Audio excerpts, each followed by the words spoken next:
Hi, my name is Dan Charbonnet. I am a Louisiana native and I am based in New Orleans. I make abstract paintings, very process-based paintings, where I'm tearing canvases and creating weaved compositions. I think I wanted to be a painter when I started taking classes, electives in a nearby community college. I studied under my professor, Walter Johnson, who was a post-minimalist painter who ended up in this community college. And he really harped on craft and process a lot and the integrity of that. And it was when we stretched our own canvases, because that was the way he did it. You had to make your own canvases and stretch them and build them. And it was that process where I really connected to the idea of painting in that process. There was something about that labor that I really understood.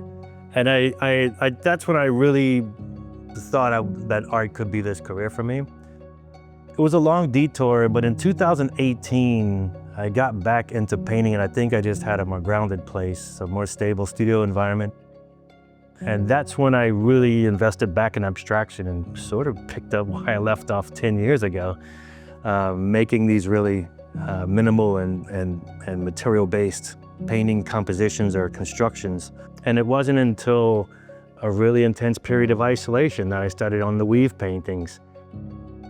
And I think it came out from frustration of some paintings and tearing them into shreds. And I don't know what happened in the middle of the night, like maybe I'll put them together and weaved it. I'm like, this painting isn't that great, but I think the idea has a lot of promise and it has a lot of momentum and movement in it. You never lose sight of what it is. And I like the weaving because you see parts of the actual structure of the stretcher bar in it. So you don't lose sight of what it's on, what it's made of. The paint sits on top and you see the raw canvas. So I want all parts of the painting revealed and working together all the time. I don't want to create an illusion on top and hide the painting. The colors come from who knows what, random. It could be some nostalgic thing I remembered, like a bike I had and the colors I think it was in my head. It could come from other historic paintings I just really love. And as I pull the weaved cross sections in, it just goes from a bit loose to really taut. Some of them also are vegetable and are food waste dyes, and some are clippings from my garden to make some of the colors.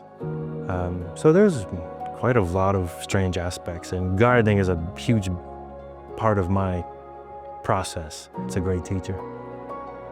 And allowing this weaving process to exist for 5 years and slowly unfold, because I don't want to think ahead too much. If I think ahead too much, then the work I didn't make feels like it's done. It's very meaningful that this process moves very slow and incorporates different memories for me, which hopefully will inspire different memories for someone else. And I really hope it's meaningful for someone else. But to say some paradigm of life will change because of these paintings, I don't think so. It's about I want to create this kind of a craft that's really certain in form and really nebulous in meaning. I think life is exactly that way. What is life for? And what is painting for? What is life for? It can depend on your upbringing, your country, anything, economic status, everything means everything. I mean, life means something different to every single person, and so should art. And I think that is the most interesting part of art, that it doesn't have to be defined. It's good to feel appreciated as an artist. I'm living in isolation in my studio for hours making these things, and to have people give me this much respect to want to do this installation and live with it for what, nearly a year.